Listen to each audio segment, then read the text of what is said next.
Assalamualaikum.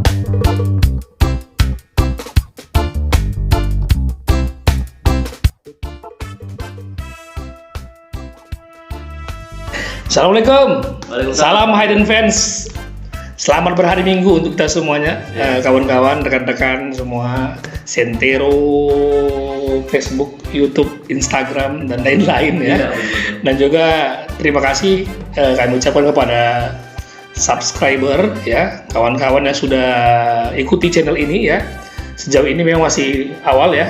Kita masih berharap ini kita bisa berkontribusi untuk dapat lebih baik lagi ke depan bersama dengan Hayden Fans Channel membahas sepak bola secara bebas dan sopan.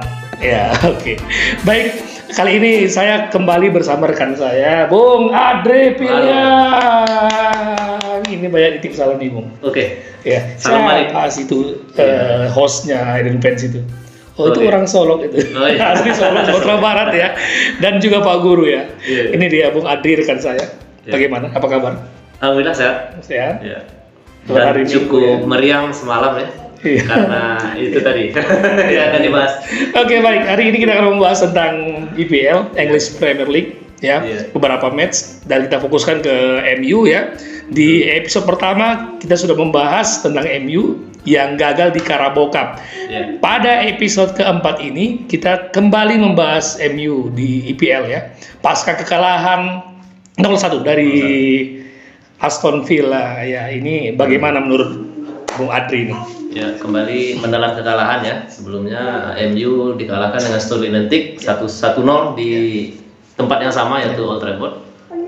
Ini bedanya ya, di kompetisi yang harusnya diprioritaskan oleh MU yaitu kompetisi mayor English Premier League, tapi kenyataannya keberuntungan masih belum berpihak kepada MU. Ya, apa sebenarnya masalah MU ini menurut seorang fans setia dari Manchester United? Ya, secara analisis kita ini dominan sih. MU memegang kendali dengan 60% penguasaan bola ya.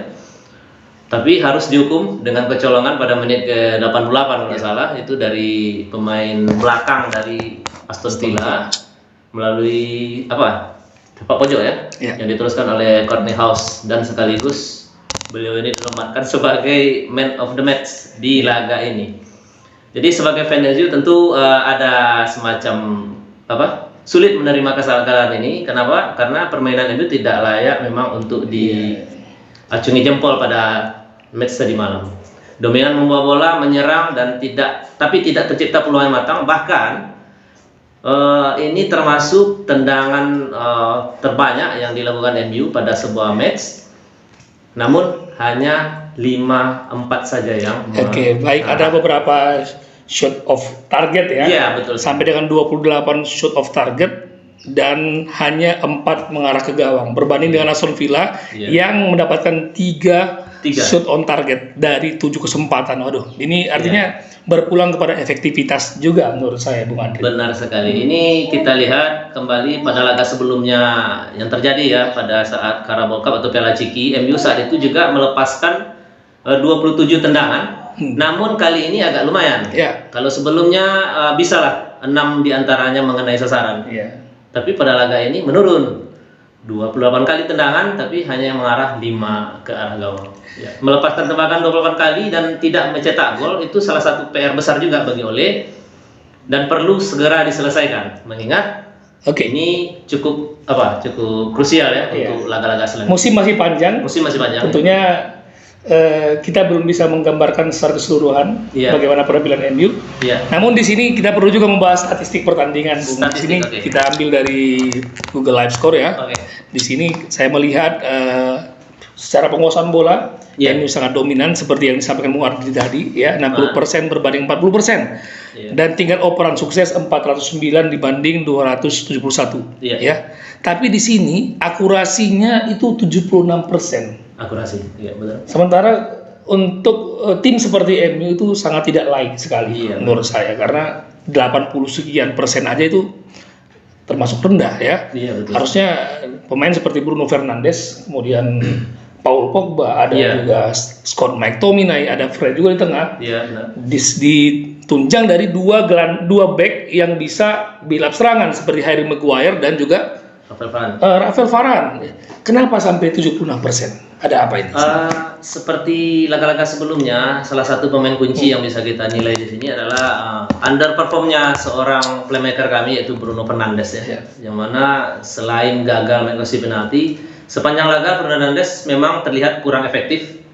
Entah itu masalah kelelahan atau gimana, di penghujung laga memang ada rencana atau ada satu peluang untuk menyamakan kedudukan, dan lagi-lagi sang playmaker underperform. Entah ini masalah adanya sosok seorang Ronaldo jadi tertekan atau bagaimana. Jadi yang jelas Bruno Fernandes malam tadi bermain kurang maksimal.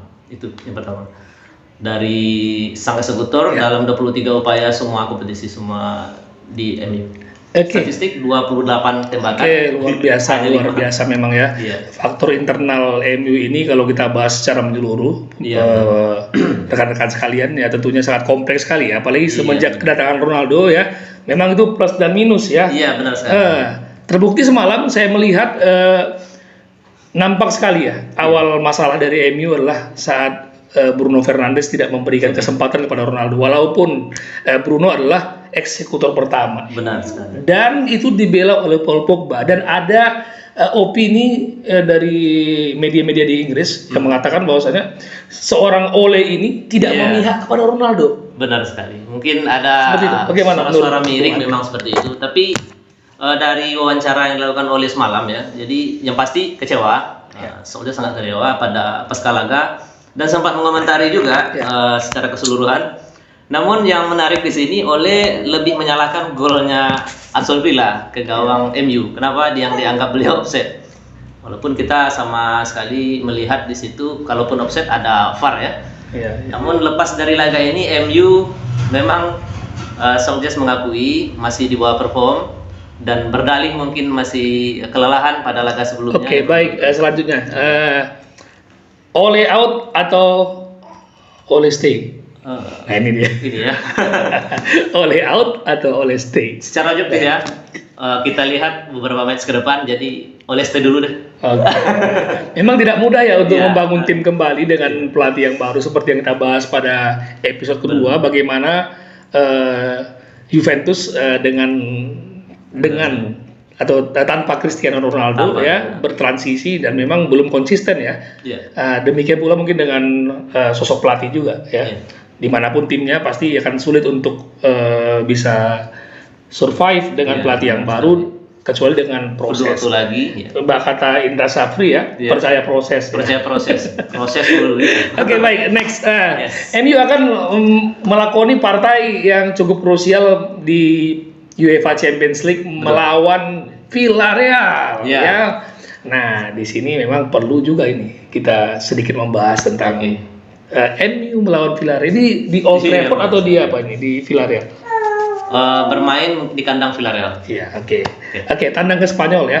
Di pekan pertama atau di match day pertama, MU kalah atas Young Boys. Ini suatu hal yang mengejutkan sebenarnya ya. Namun memang kita tidak usah heran ya, memang konsistensi permainan MU sedang out-outan. Nah, bagaimana sekarang? Prediksi Bung Adri secara objektif ya. Secara objektif mengomentari pertandingan antara Villarreal melawan Manchester United. Lepas dari laga, seperti yang sudah dibilang Solskjaer, lupakan laga ini, kita tatap laga ke depan yaitu segera bangkit dan perlu mengambil poin. Ini yang penting sekali. Bagi Villa sendiri catatan tadi sudah kita ketahui bahwa cukup alot pertandingannya. Untuk Villarreal kita lihat dulu ini The Yellow Submarine ini.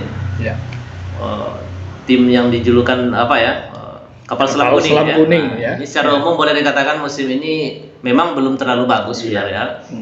Tim kuda hitam juga masih kesulitan memperoleh kemenangan, tapi asal jadi catatan juga mereka belum pernah kalah di semua kompetisi. 5 kali hasil imbang dan sekali kemenangan. Di posisi 10 ya. Dan yang menarik di sini adalah ini harusnya momentum ini diambil MU. Kenapa? Ini sebagai ajang pembuktian juga yang mana pasca kekalahan yang menyakitkan di final Europa League. Jadi MU harus mengambil poin dari Villarreal. Itu catatan pertama. Oke, baik, mengenai peluang MU sendiri di grupnya itu memang bisa dikatakan bukan mudah juga ya.